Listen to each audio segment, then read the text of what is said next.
Snake River Plain, Idaho, October 1876.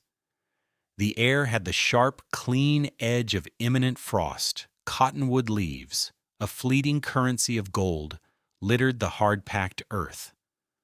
Most men were racing the coming winter, chinking walls and banking earth against their foundations. Lukas Aebi was doing something different. He was building his barn up, not down. On a plot of land scoured flat by ancient winds, 12 granite piers stood like stubborn teeth, lifting the massive fir sill plates a full 3 feet off the ground. A skeleton of floor joists spanned the gap, creating a platform suspended in the autumn air. It looked less like a barn and more like a dock waiting for a flood. Porter Gann, a man whose hands had framed half the structures in the county, stood with his arms crossed. A small knot of other settlers gathered behind him. His face, weathered as an old saddle, was set in a mask of professional disapproval. He'd built barns that had survived blizzards that could strip paint from a wagon, and not one of them had ever floated on stilts. "That's a wind trap, Lukas," Gann said, his voice carrying the easy authority of a man who had never been wrong about the fundamentals of his trade. He gestured with his chin at the yawning space beneath the floor. Pure wasted lumber and an invitation to every gale between here and the Tetons. Come the first real blow, that floor will be colder than the devil's heart. Your stock will freeze from the hooves up. Jedediah Stone, a farmer whose own barn sat squat and solid on the earth, nodded in agreement. "He's right, Aebi. You're building a sieve for the cold to pour through."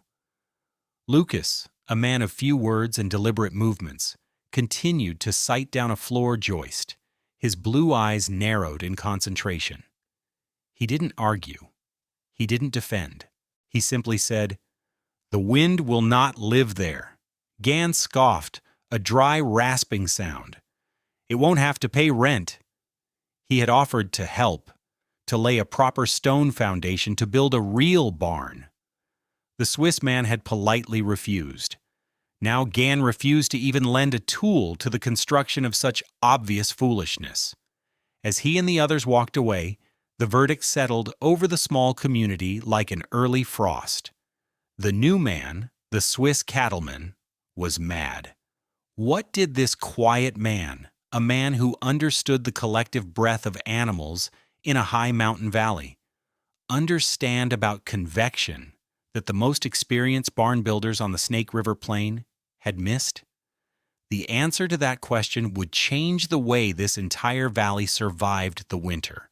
It's a story about the unseen forces that govern our world, and how true wisdom often lies not in fighting them, but in creating the space for them to do their work. I promise you will learn the simple, powerful physics of how trapped air can turn a liability into a thermal engine. Stick with me, and you'll understand why the most obvious solution is often ignored. Have you ever seen an old design that seemed strange, but worked brilliantly? Tell us about it in the comments below. Lukas Aebi was not a carpenter. He was not a farmer in the way his neighbors understood the term, a man of wheat and row crops. He was not a frontiersman, skilled in the rough arts of trapping and scouting. He was a Viehzuchter, a cattle breeder, from the Emmental Valley in Switzerland, a place where the mountains themselves taught the rules of survival. His world had not been one of expansive flat plains, but of steep, grudging slopes. His tools were not just the axe and the plow, but an intimate knowledge of animal husbandry forged over generations. He thought in terms of livestock, not lumber. He understood the profound, life-giving warmth that radiated from the body of a healthy cow, the subtle thermodynamics of a herd packed into a stone stuckley as a blizzard raged outside. In Switzerland, every calorie of heat was a precious commodity, hoarded against the relentless cold of the Alps. A man who wasted warmth was a man who courted disaster. He had brought his wife, Annalise, and their two children, 10-year-old Franz and 7-year-old Heidi, to Idaho with the promise of land. They had survived their first winter, but only just. The experience had been a brutal education in the physics of failure. They had a small standard cabin and a hastily built shed for their 2 milk cows, both constructed in the accepted frontier fashion, tight to the ground on a foundation of river stone. That first winter, the cold was a physical presence, an intruder that could not be barred. Lukas remembered the details with the clarity of trauma.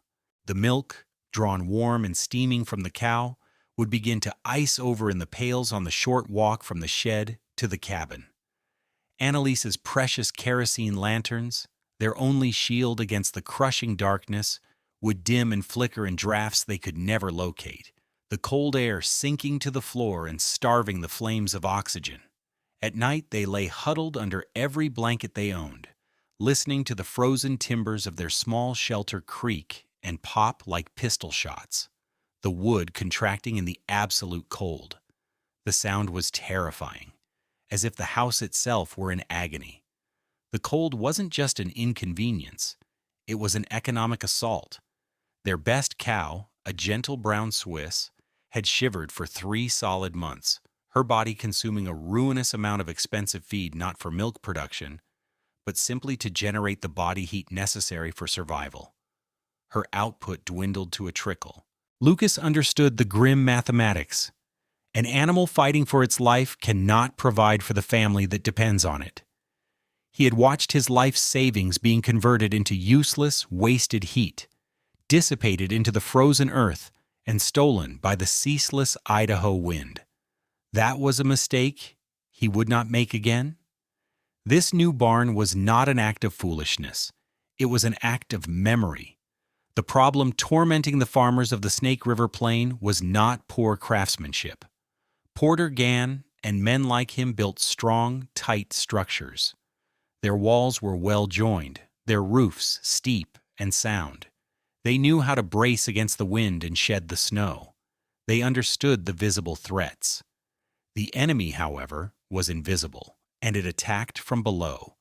A standard frontier barn was built directly on the earth. This seemed logical, a symbol of stability and permanence. But in the bitter cold of an Idaho winter, the frozen ground became a colossal, unyielding heat sink. The earth, chilled to a depth of several feet, possessed immense thermal mass. Its temperature would hover just below freezing, and it would tirelessly pull warmth out of any object warmer than itself. A barn floor made of thick wooden planks was no match for the planet's appetite for heat. Through the simple, relentless process of conduction, the warmth from the animals' bodies would travel down through their hooves, into the bedding, through the planks, and be sucked away into the frozen soil. It was like trying to heat a room with the front door wide open. This was only half the problem. The more insidious thief was convection. Wind is simply air in motion, and the wind on the Snake River Plain was a constant, powerful force. It scoured the landscape, seeking any path of least resistance. The tiny, unavoidable gap between a barn's sill plate and its stone foundation was a superhighway for cold air. Because cold air is denser and heavier than warm air, it doesn't need to be forced in. It pours in. It would slide through these gaps and spread across the floor. A chilling, invisible flood. The effect was devastating. Any warmth radiating from the animals was immediately displaced and pushed upwards, while their legs and bellies were constantly bathed in a river of sub-zero air. This created a perpetual state of thermal stress. Silas Croft, a neighbor 2 miles down the creek, had a barn built by Gann himself. It was a model of frontier carpentry. Yet last January, Silas had lost 2 newborn calves, not to disease, but to simple exposure inside the barn. He found them in the morning, stiff in the straw, just a few feet from their mothers. The barn floor itself was a treacherous sheet of frozen mud and manure from November to March. He'd told Lukas that he spent more on extra corn and hay to fuel his animals' shivering than he did on feed for his own family.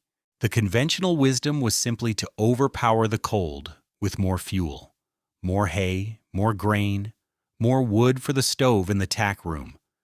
No one had considered that the battle wasn't being lost in the walls, but in the floor. They were fighting the wrong war. Lukas began the construction of his answer in late September. He did not dig a trench for a foundation. Instead, he and his son Franz spent a week hauling granite fieldstones, choosing flat, stable ones to create the 12 piers that would be the barn's only contact with the earth.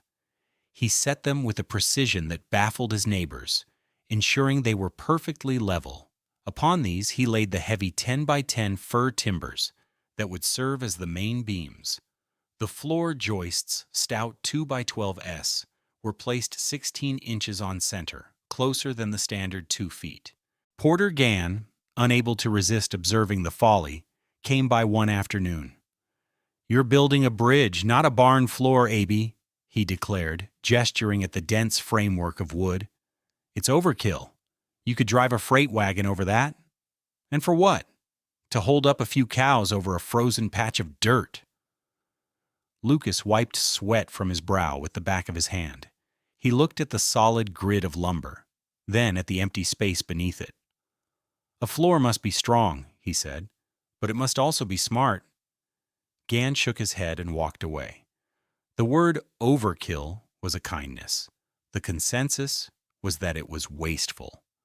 Once the flooring was laid, 2 layers of thick pine boards with tar paper between them, and the walls and roof were framed. The structure looked even more peculiar. It was a handsome, well-proportioned barn, but it seemed to hover, disconnected from the very ground it was meant to command. The gap beneath was a dark, shadowy void. This was when the most curious part of the construction began. Lukas started building a skirt around the entire perimeter. Using cheaper, rough-sawn pine boards, he nailed them vertically from the bottom edge of the barn's siding all the way down to the ground. He worked methodically, ensuring each board was tight against the next. He framed a small, sturdy access door on the leeward side, just big enough for a man to crawl through. When Gann saw this, he let out a genuine laugh. The sight was too absurd. "Well, now you've done it, Aebi. You've boxed in the wind. It'll get in through a knothole and howl in there like a banshee. You've built a drum for the winter gales to play on. That thing will rattle and shake all winter long." Lukas didn't respond. He just kept working. His final task was the most crucial. He took his spade and piled rich, dark earth against the bottom edge of the wooden skirt, tamping it down firmly all the way around the foundation. He was creating a seal, an airtight barrier between the space under his barn and the world outside. His wife Annalise brought him a dipper of cool water from the well. She looked at the finished structure, her head tilted. "It looks strange, Lukas," she said, her voice soft, "like a barn on stilts, wearing a long dress." He took the dipper and drank deeply, then allowed a rare, small smile. "It is a warm dress, my love," he said, "a very warm dress." The principle Lukas Aebi was employing was a masterful manipulation of thermal dynamics, specifically convection. To understand his genius, one must first understand the triple threat of heat loss: conduction, radiation, and convection. A conventional barn was defeated by all three. Conduction is heat transfer through direct contact. In a standard barn, the animal's hooves stood on a floor that was in direct contact with the frozen ground, separated only by a few inches of wood. Heat flowed from the warm bodies to the cold earth as surely as water flows downhill. Radiation is the emission of energy as electromagnetic waves. Every warm body, including a cow, radiates heat into the cooler space around it. In a drafty barn, this radiated heat was simply carried away. But the greatest enemy was convection, the transfer of heat through the movement of fluids, in this case, air. Porter Gann was right about one thing. Wind was the enemy, but he fundamentally misunderstood how to fight it. His solution was to build a solid barrier against the wind. Lukas's solution was to create a zone of absolute calm where the wind could not enter. The wooden skirt and the earthen seal were the key. They created a captive, isolated pocket of air, a plenum.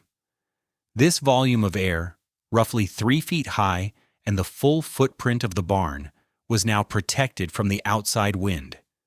It was dead air, and dead air is one of the most effective insulators in nature. Here is how the system worked as a thermal engine. Lukas's 10 dairy cows, each a furnace generating approximately 3,000 British thermal units, BTUs, of heat per hour, stood on the barn floor. That was a constant 30,000 BTUs, the equivalent of burning nearly 3 pounds of coal every hour, being released into the barn. A significant portion of this heat radiated downwards. It warmed the double-layered wooden floor. This heat then conducted through the floorboards, not into a frozen void, but into the trapped air of the plenum below. Slowly, steadily, the temperature of this captive air began to rise. It would never be warm like a heated room, but it didn't need to be. It only needed to be significantly warmer than the outside air. While the January wind howled at 20 degrees below zero, the ground under the barn, protected from that wind and receiving a steady, gentle dose of heat from above, might only be at 30 degrees Fahrenheit.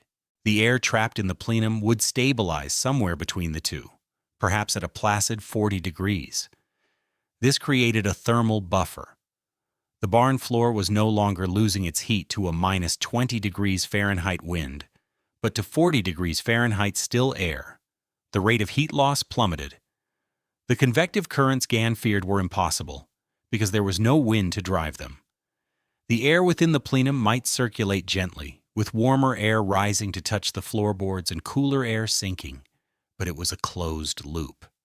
The heat stayed within the system. Gan saw a dozen animals that needed protection from the cold. Lukas saw a dozen furnaces that could be used to create their own protection. The genius wasn't in the furnaces themselves, but in building a chamber to capture every last BTU of their waste heat. The winter of 1876 arrived not as a guest, but as an invading army. It came early and with shocking ferocity. By mid-December, a basin freeze had locked the Snake River Plain in its grip.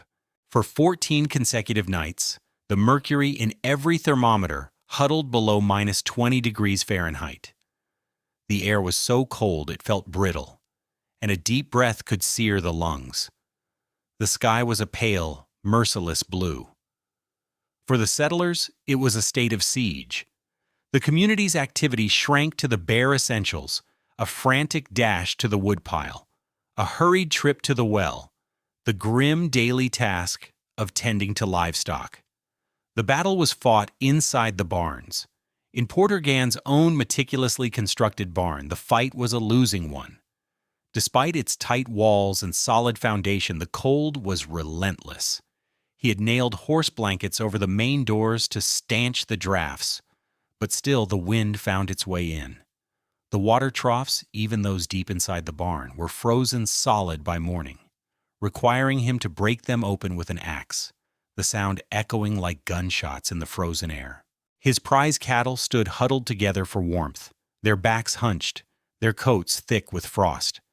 They were shivering constantly, a low, continuous tremor that was the sound of their bodies burning through expensive feed just to fend off hypothermia. Gan was a proud man, but as he watched his animals suffer, a sliver of doubt began to work its way into his certainty. At the Aebi homestead, the rhythm of life was strikingly different. Inside Lukas's strange, elevated barn, the air was cold, but it was a still, calm cold. The animals' breath plumed in the air, but their bodies were not racked with shivers. They stood relaxed in their stalls. The water in their troughs would develop a thin skim of ice overnight, but it was easily broken with a gloved hand. It never froze solid. Annalise, who managed the milking, noted with quiet satisfaction that the cows' production remained steady. The cold snap was having no effect on their yield. The proof of the barn's performance, the prince's performance, was in the small, domestic details. Annalise had discovered she could leave the wooden milking stools inside the barn overnight. In the morning, they were cold to the touch, but not the biting, painful cold of super-chilled wood. It was a small thing, a creature comfort, but it was a comfort that was impossible in any other barn on the plain. Young Franz, tasked with mucking out the stalls, found that the manure pile in the corner steamed gently, generating its own compost heat, a phenomenon no one had ever seen in the dead of winter. The barn was not just a shelter, it was a functioning ecosystem. From a distance, the visual evidence was even more stark and irrefutable. The basin frieze had painted the entire landscape in a uniform coat of white rime. Every fence post, every sagebrush, every rock was encased in a thick layer of frost. The base of every building, including Gann's barn and Silas Croft's cabin, wore a thick, white bandage of ice, where the cold ground met the walls. But the frost line stopped perfectly at the bottom edge of the wooden skirt on Lukas Aebi's barn. Below that line, the packed earth he had tamped down remained a dark, damp brown, a clear and visible demarcation between the killing cold of the outside world and the protected space within. It was a picture that defied all local experience. The ground itself was bearing witness to the truth. The blizzard struck on the 10th day of the freeze. It came from the north, a blinding wall of white that erased the horizon and reduced the world to a screaming vortex of wind and snow. It was in the teeth of this gale that one of Porter Gann's prize ewes, heavy with lamb and spooked by the storm, found a moment of weakness in a fence line and bolted. Gann, bundled to his eyes, plunged into the storm after her. Following the faint tracks was a desperate act of faith. The wind tore at him, and the snow stung his face like needles. The ewe, driven by instinct, was heading for the only other structure in sight, the Aebi place. Gann saw her tracks lead right up to the strange, skirted barn. Then they vanished. With a sinking heart, he circled the structure and found the small access door in the skirt swinging in the wind. The ewe had squeezed through. Cursing Aebi's foolishness and his own bad luck, Gann dropped to his hands and knees. The thought of crawling into that dark, confined space, which he was certain would be a wind-blasted ice cave, filled him with dread. He braced himself for the blast he knew must be trapped under there, a vortex of ice and misery that would steal the breath from his lungs. But as his head and shoulders passed under the skirt, the world changed. The sound vanished. The screaming 50-mile-an-hour gale was instantly replaced by an almost unnerving stillness. The air wasn't warm like a house, but it was shockingly, profoundly not cold. It was still, carrying a faint, earthy, animal scent of hay and life. He crawled forward a few feet and laid his bare palm flat on the dirt floor. He expected the sharp pain of contact with frozen earth. Instead, the ground was cool and damp, but pliable. It felt like the ground of an early spring thaw. He saw the ewe a few yards away, huddled against a stone pier, but she was calm, her breathing even. As Gann stayed there for a moment, the roaring of the blizzard, a muted hum outside his sanctuary, the full realization washed over him. He could feel the faint, steady warmth radiating from the floorboards just inches above his head. He was inside the buffer. He was inside the solution. The empty space he had mocked was the most valuable part of the entire structure. He had seen a liability. Lukas had seen a lung. He backed out, dragging the startled ewe with him, and emerged into the fury of the storm. Lukas Aebi was standing by the main barn door, holding a lantern, a dark silhouette against the snow. He had seen Gann's approach. Gann stood up, brushing snow and dirt from his clothes. His face was grim, his pride shattered. He did not apologize. An apology was insufficient for the scale of his misjudgment.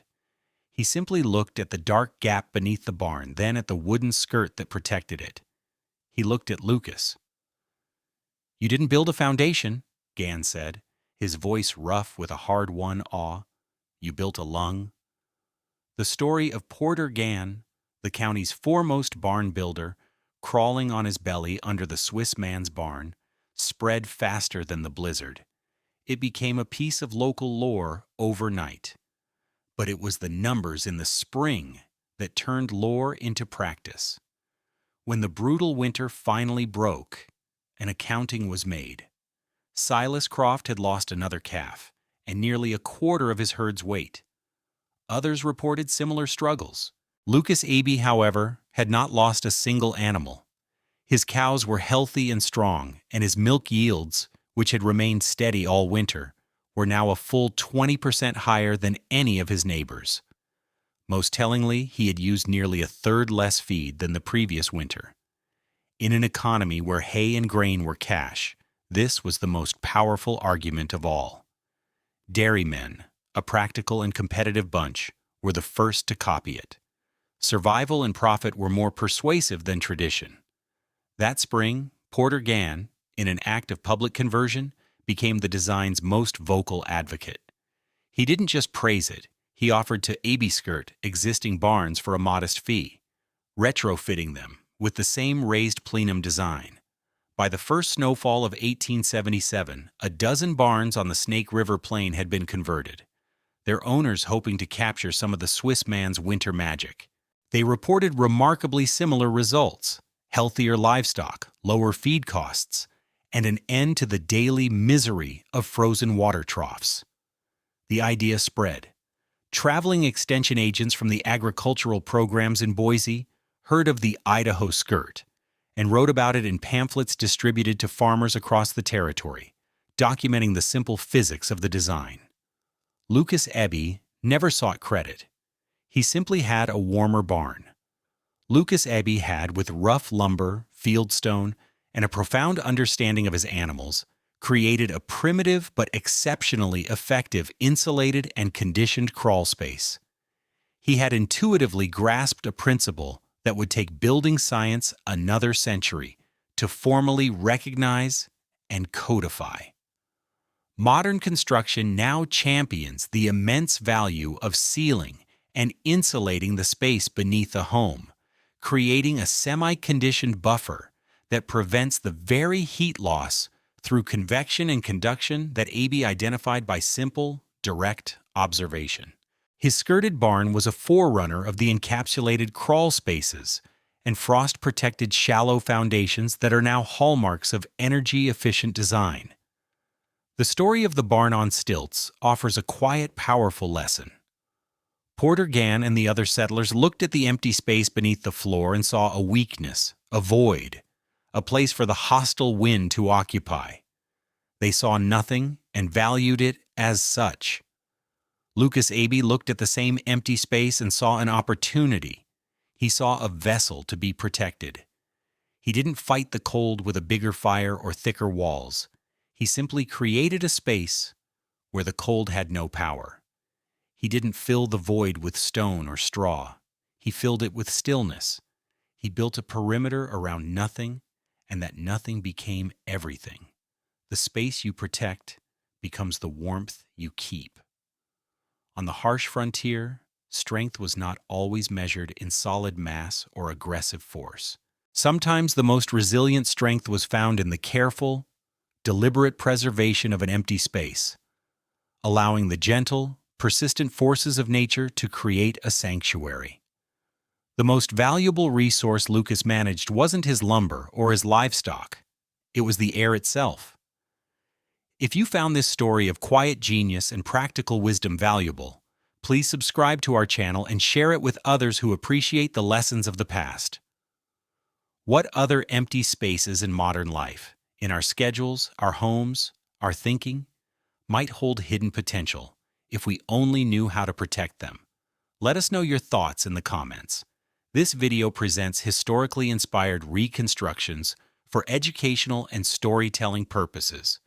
The characters, names, and specific events depicted are fictionalized for narrative purposes. However, the techniques and scientific principles discussed are based on real historical practices and established physics. The application of any building technique today should be done in accordance with modern building codes, safety guidelines, and professional consultation. This content does not constitute professional, technical, or legal advice.